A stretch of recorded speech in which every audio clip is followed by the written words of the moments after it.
अरे सिद्धू, अरे सिद्धू, अरे पहचाना? हम गणेश। देखो तो कैसे गंदे नाले के सामने चड्डी बनियान में खड़े हैं। क्या हालत हो गया है। साला कपड़ा तक लेकर भाग गया भाई गॉड। बताओ तो काय का दिल्ली है, दिल तो किसी के पास है नहीं, लूट गए, बर्बाद हो गए। याद है तुम्हारे जन्मदिन के दिन कैसे डांस किए थे? मुश्किल है जीना इश्क का मीना। चला गया साला, अपना दोस्त ही नहीं पहचान रहा तो ये दिल्ली वाले क्या पहचानेंगे भाई गॉड। अबे देखे तेरा क्या हुआ है, साला किडनी निकाल लिया है बे। कैसे आप ये कर पा रहे हैं? हमें खुद मतलब ये महसूस नहीं हो रहा कि हम बॉलीवुड के कलाकार के साथ खड़ा हैं। ऐसा मुझे फील हो रहा है सचमुच में भाई। कहाँ से ये कूट कर ऐसा मतलब ले आए अपने अंदर आप कला। एक अच्छा हमको मशहूर फिल्म, हम अभी तक एक फिल्म देखे हैं हेरा फेरी। जी बाबू भैया है ना, उनका डायलॉग आप जी बिल्कुल बताऊंगा जी। ठीक है बोलिए। जी तो उनमें परेश रावल जी रहते हैं, परेश रावल और सुनील सेठी, तीनों का मैं एक साथ सुनाऊंगा। बिल्कुल। तो सबसे पहले अक्षय सर बोलते हैं जैसे कि बाबू भैया गुनहगार हूं ना मैं आपका। अब तो एक ही रास्ता बचा है मेरे पास। हर इंसान के पास दो किडनी होती है, लेकिन इंसान एक किडनी पर भी तो जिंदा रह सकता है ना? एक किडनी पर भी तो जिंदा रह सकता है। अब बाबू भैया मैं सोच रहा हूँ कि धीरे धीरे करके एक आंखें बेच दूंगा, धीरे धीरे करके फिर एक किडनी बेच दूंगा, कुछ पैसे आ जाएंगे, और फिर धीरे धीरे करके सारा शरीर भी बेच दूंगा और पैसे आ जाएंगे। है ना बाबू भैया? इसी से हमारे राजधानी भैया का जितना भी पैसा लिया है सारा पैसा चुकता माफ हो जाएगा। हमें भी खुशी मिल जाएगी, आपको भी खुशी मिल जाएगी। है ना बाबू भैया? है ना? साला तो ऐसा बोल रहा, साला जैसा कि लंदन से चला। ऐसा भगता कुत्ता रोटी लेकर आता है ना, वैसे प्रिंसिपल की बेटी को पकड़ कर ला, मैं उसे मस्त फ्राई करके खाएगा ना बाबा। बाबू भैया फ्राई करके नहीं खाने का बतला रहा हूँ, फ्राई करके नहीं खाने का, नहीं तो ये शाम को खिला देने का बतला रहा हूँ। चाची मेरी बाबू भैया, ये बहुत खराब कौन है बाबू भैया? राजू बहुत खराब कौन है? राजू का बगाड़ बाबू भैया। सिद्धार्थ मर गया। अच्छा, फ्रीडम फाइटर की पेंशन लेने जाते वक्त रास्ते में जोर से चीखा और मर गया। कमाल है। अरे 1 महीना पहले लोहरदगा से चला था तो 22 साल का था, रांची पहुंचते ही 92 का हो गया। कमाल कर रहे भाई गॉड। अच्छा एक काम कीजिए, हमको आपके परदादा का मरने का बहुत दुख है भाई साहब, थोड़ा सा हमारे तरफ से भी रो देना। अरे तो दे रहे नहीं यार। जले चाहती हो जले, जब तो वो छोड़कर चली गई थी मेरे जेब में 50 पैसे भी नहीं थे, लेकिन आज मेरे पास 500 करोड़ रुपये है। चलिए 500 करोड़ चाहती हो, मैंने 50 से 500 करोड़ का सफर कैसे तय किया होगा तो अब सोच भी नहीं सकती। अंजलि में रोज चलता था और चलते चलते थक जाता था, फिर जकब उभाते थे, लाहौर निकलता था, फिर चलता था, लेकिन अंजलि तुम्हारी आवाज़ सूरज की किरणों की तरफ मेरे दिल और दिमाग को चीर कर निकलती थी और कहती थी देव एक कदम और, देव एक कदम और। अंजलि फिर मैं कदम से कदम मिलाकर चलता गया। इस तरीके से मैंने 50 से 500 करोड़ का सफर तय कर लिया। लेकिन अफसोस अंजलि, इस सब का कोई मोल नहीं है, ये सब बकवास है, ये सब बेकार है, क्योंकि तुम नहीं तो कुछ नहीं। हे अंजलि, तुम्हें भूल जाओ ये हो नहीं सकता, और तुम मुझे भुला दो ये मैं होने दूंगा। अंजलि, सुनील शेट्टी का मशहूर डायलॉग आप किशन से सुनिए। जी, सुनील शेट्टी का एक मशहूर डायलॉग बहुत ही विचलित हुआ था। उस मूवी का नाम है धड़कन, तो मैं चाहूँगा उसकी डायलॉग सुनाता हूँ आप लोगों को। हे अंजलि चाहती हो अंजलि, जब तो वो छोड़कर चली गई थी मेरे जेब में 50 पैसे भी नहीं थे, लेकिन आज मेरे पास 500 करोड़ रुपये है। चलिए 500 करोड़ चाहती हो, मैंने 50 से 500 करोड़ का सफर कैसे तय किया होगा तो अब सोच भी नहीं सकती।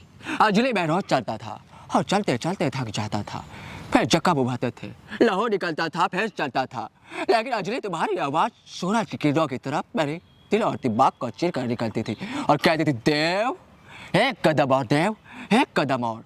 अंजलि फिर मैं कदम से कदम मिलाकर चलता गया। इस तरीके से मैंने 50 से 500 करोड़ का सफर तय कर लिया। लेकिन अफसोस अंजलि, इन सब का कोई मोल नहीं है, ये सब बकवास है, ये सब बेकार है, क्योंकि तुम नहीं तो कुछ नहीं।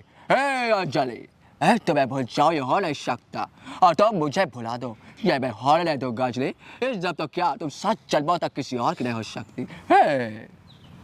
कहाँ से मिले हैं ये अजूबा? देखिए किस तरीके के किशन के अंदर बॉलीवुड की तमाम हस्तियों का कूट कूट कर भरा हुआ है। वो लोग अपने जीवन में अपनी डायलॉग करते हैं, लेकिन किसी की मैक्री करना बहुत ही टफ है।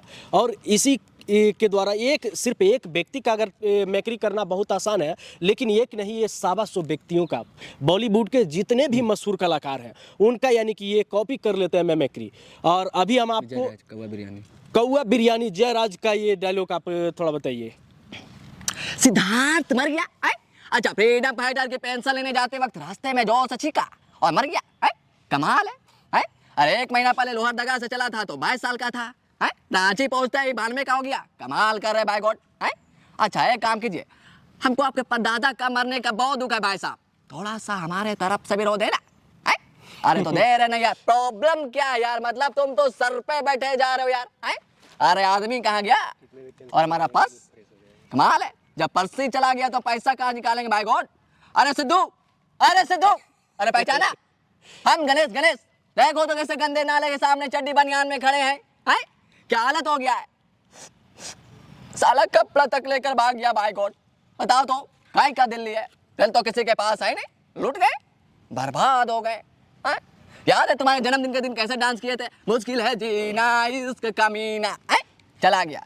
साला अपना दोस्ती नहीं पहचान रहा तो ये दिल्ली वाले क्या पहचानेंगे भाई गॉड? अबे देखे तेरा क्या हुआ है, साला किडनी निकाल लिया है बे।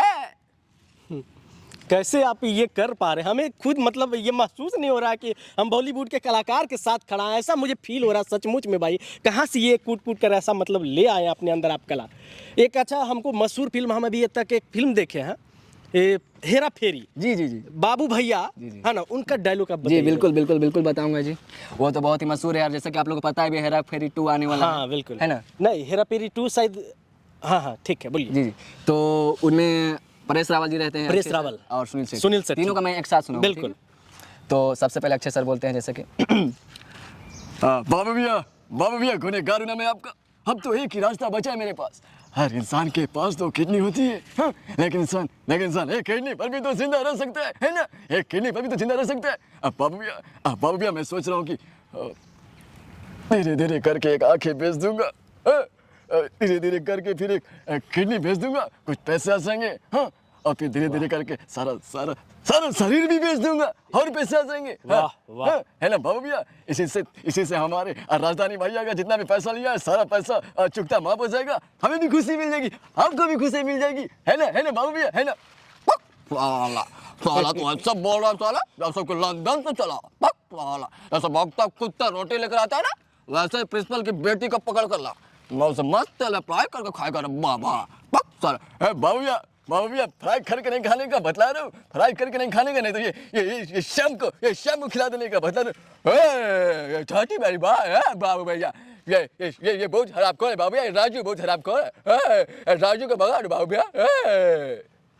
देखिए किस तरीके से ऐसा लग रहा है कि मुझे फिर हेरा फेरी के सामने ही हम अभी इस वक्त खड़ा है। लेकिन अफसोस की बात ये है कि हम किशन के साथ है, बॉलीवुड के उन हस्तियों के सामने नहीं, किशन के साथ है जो अपने अंदर कूट कर बच्चे से ये अपने अंदर सारे कलाकार का अभिनव अपने अंदर ये अपने मिमिक्री करने के लिए बहुत प्रैक्टिस करना पड़ा होगा, है ना? जी कितने दिन में आप ये लोग डायलॉग के लोगों को, पहले तो इतना लंबा डायलॉग याद करना कंफ्यूज हो जाएगा कि कौन सा बाबू भैया का डायलॉग है, कौन अमिताभ बच्चन का डायलॉग है। लेकिन एक सांस में आप एक से एक कलाकार का, तमाम बॉलीवुड के बड़ी कलाकारों का अपने जो मिमिक्री करते हैं, तो कहाँ से ये टैलेंट अपने अंदर कूट कर लाए हैं? जी मैं बचपन से ही होनहार रहा हूँ। मैं जैसे कि आप लोगों को बता देना चाहता हूँ, मैं एक स्कूल में जाता था, मतलब हमारे फैमिली बैकग्राउंड बहुत ही गरीब है और मैं बहुत गरीब फैमिली से बिलोंग करता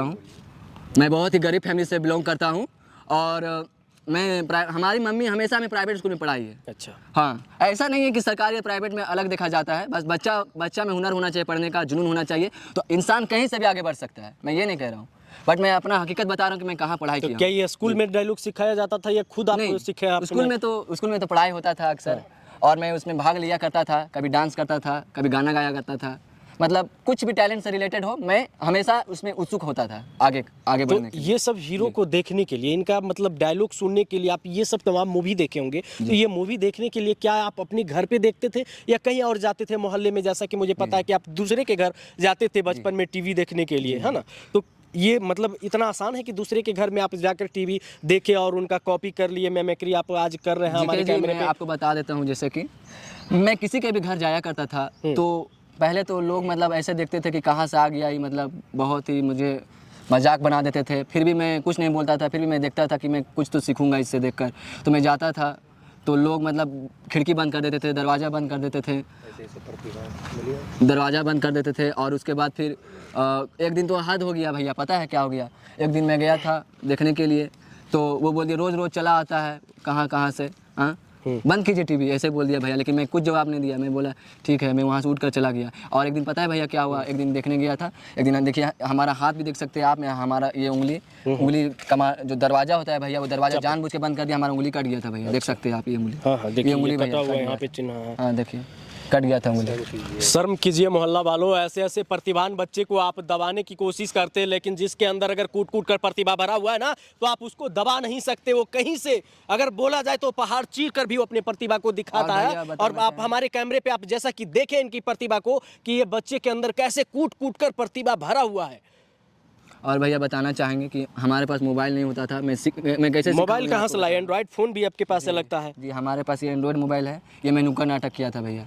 ये रेडमी का चाइनीज फोन है ना? हाँ ये नुक्कड़ नाटक किया था भैया। और हमारे दोस्त लोग जो हमारे मोहल्ले टोले के लड़के लोग हैं, उन हमारे मोहल्ले टोले के जो लड़के लोग तेज आवाज में बोलिए। मोहल्ले टोले के जो लड़के लोग हैं ना भैया, सो मैं उनसे मोबाइल मतलब कभी देखने के लिए मांगते थे, भाई दिखाओ ना अपना मोबाइल, कैसा लिया है मोबाइल भाई। कहता था भैया पता है भैया, जब मैं मोबाइल मांगता था ना भैया, तो बोलते थे क्या क्या करेगा मोबाइल, तुम कभी देखा है ऐसा मोबाइल, ऐसे कहता था भैया।